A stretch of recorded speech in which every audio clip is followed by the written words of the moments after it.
Bonjour, je suis maire de Pouilly-Nonain, petite ville de 2200 habitants, une commune périurbaine située à 7 km de Roanne, où il est fait bon vivre, je pense. Alors, lors du mandat précédent, mon prédécesseur Bernard Thivan m'a demandé de m'occuper, de prendre en charge la rénovation de la salle des fêtes, ça devenait urgent.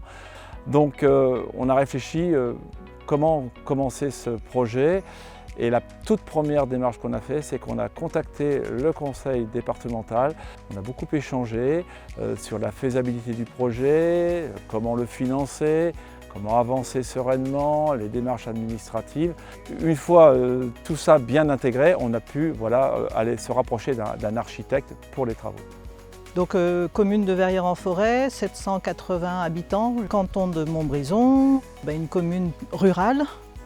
Mais particulièrement dynamique. On a fait appel à l'architecte conseil parce qu'on avait un plan de mandat dans nos têtes qui était ambitieux. On voulait créer une nouvelle école, projet très coûteux, très complexe pour une petite commune.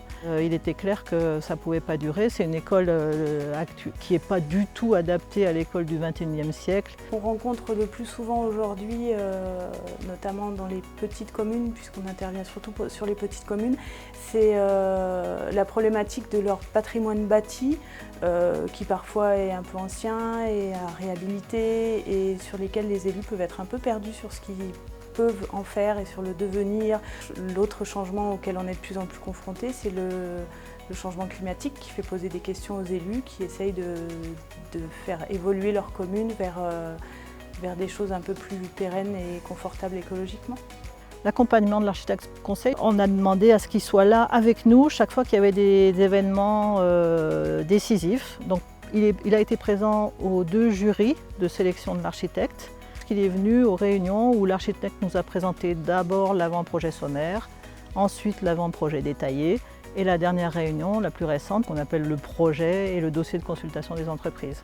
Concernant l'aspect général du bâti, l'architecte a voulu garder son esprit usine puisque à l'origine il y avait une usine de fabrication de bâches où il y a beaucoup de personnes qui ont travaillé. Il a énormément travaillé sur l'acoustique, travaillé sur les luminaires, travaillé sur la scène puisqu'avant on n'avait pas une loge et maintenant on a une loge. Je crois qu'on peut dire qu'on a une salle attractive et on en est très fiers parce que maintenant on la loue énormément. Quand on a pris la décision politique de conserver l'école au centre du bourg, ça c'est vraiment une volonté de laisser le cœur battant du village au cœur du village. On a pris la deuxième décision politique assez coûteuse de conserver le presbytère qui date de 1954. On va construire une aile importante, là perpendiculaire au presbytère, qui est bien orientée, qui prendra la lumière et dans laquelle se situera les 2 salles de classe, puisqu'on a deux classes double niveau à Verrières. Et puis de l'autre côté du presbytère, la petite salle de restaurant. Autant qu'on a pu financièrement, on a essayé d'aller vers le durable. Donc ossature bois, isolation en paille, une chaudière à plaquettes. On espère que tout le monde va être très heureux autour de cette école.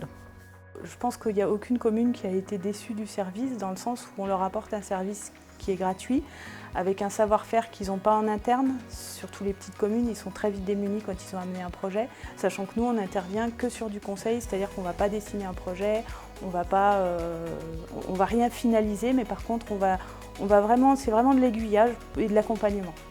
Il n'y a que du bon à prendre, des bons conseils, ça rassure aussi. Et je pense qu'aussi vis-à-vis des autres prestataires, ça permet d'équilibrer les forces en présence. Il ne faut pas hésiter.